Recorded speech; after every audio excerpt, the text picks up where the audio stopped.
Halo teman-teman. Sekarang ini saya ada di daerah namanya MU Plains. Ya, ini dekat Penrith. Jadi agak jauh ke barat. MU itu untuk informasinya aja, MU itu adalah salah satu burung khas Australia. Ya, apakah di sini dulu nggak ada manusia yang ada burung MU ya, saya nggak tahu. Ya. Kemarin itu ada yang nanya ya, dan pertanyaannya ini bagus ya. Saya itu ya nggak kepikir ya. Jadi gini, kenapa kok saya ini sewa motor gitu mungkin ya? Apa plus minusnya apa? Antara sewa sama beli gitu. Kalau menurut saya tuh gini, ini menurut saya pribadi ya. Kalau teman-teman punya pendapat yang lain itu juga ya silakan aja. Pada dasarnya kalau kita sewa itu ya yang pasti biayanya itu lebih sedikit ya. Kayak saya sewa motor itu skuter ya, itu $80. Itu sama helmnya ya.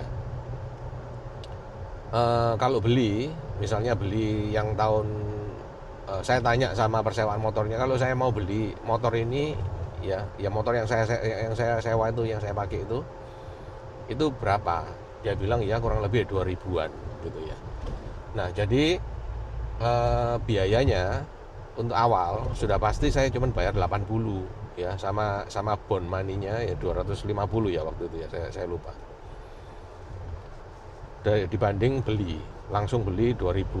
Nah, itu biayanya lebih gede ya. Terus kedua, kalaupun teman-teman itu ada rencana ya, sudah memang dari Indo itu sudah, nanti saya di Australia saya akan beli motor, saya akan pakai sepeda motor, jadi nanti saya akan beli sepeda motor di Australia. Kalaupun teman-teman itu sudah punya rencana seperti itu ya, saya pikir saya tetap menyarankan teman-teman itu untuk sewa dulu. Supaya apa? Supaya membiasakan diri. Ya, karena aturan-aturan di sini ini kan berbeda ya sama di Indo. Nah, jadi teman-teman perlu membiasakan diri dulu ya. Kalau membiasakan diri ya namanya ya istilahnya coba-coba lah ya. Untuk coba-coba, untuk membiasakan diri ya, itu akan walaupun nanti mungkin nyerempet sana nyerempet sini, atau nanti motornya baret kanan baret kiri gitu ya. Kalau sewa ya gimana pun ya itu kan ya sudah termasuk resiko dan sudah di cover dengan biaya sewa ya, bagi perusahaan yang menyewakan motor ini. Dan lagi kalau mama baret-baret gitu ya, terus habis gitu kita balik, sudahlah, ini aku sudah nggak mau pakai lagi, dibalikkan gitu ya, dikembalikan ke perusahaannya itu ya, tempat persewaan motornya itu. Ya, itu persewaan motornya itu akan dengan gampang bisa dapat penyewa lain gitu loh ya.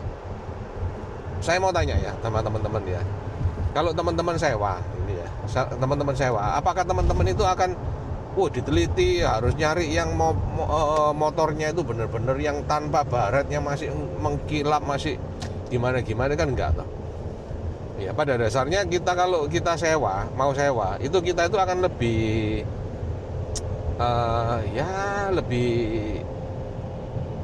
lebih nggak picky lah gitu loh.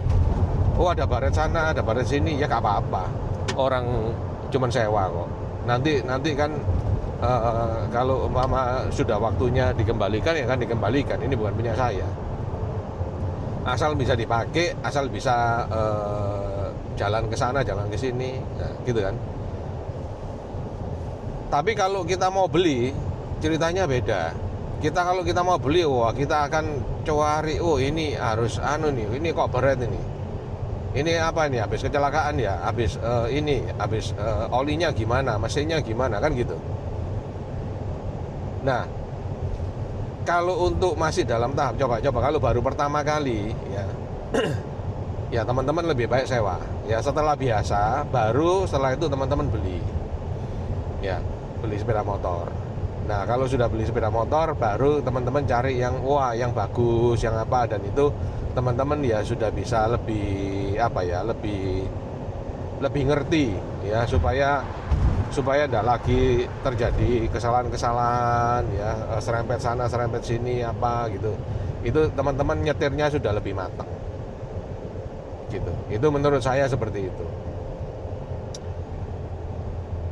Satu pertimbangan lagi tuh gini teman-teman ya, kalau teman-teman itu beli ya, tergantung juga teman-teman itu mau dipakainya itu jangka waktunya berapa lama ya. Kalau teman-teman beli motor, itu kan motor itu sudah jadi hak miliknya teman-teman ya, hak miliknya kita.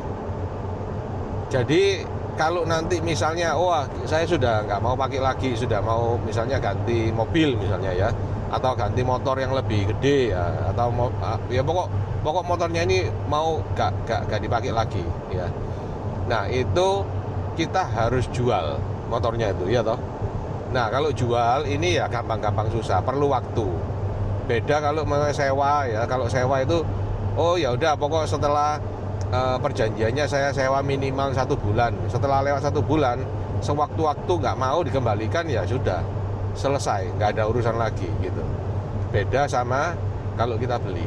Nah, itu juga ya sebagai bahan pertimbangan juga lah. Gitu ya teman-teman ya. Itu moga-moga yang saya sampaikan ini nggak membingungkan ya, teman-teman bisa mengerti dan bisa jadi bahan pertimbangan. Oke, sampai ketemu di video yang lain ya teman-teman. Thank you.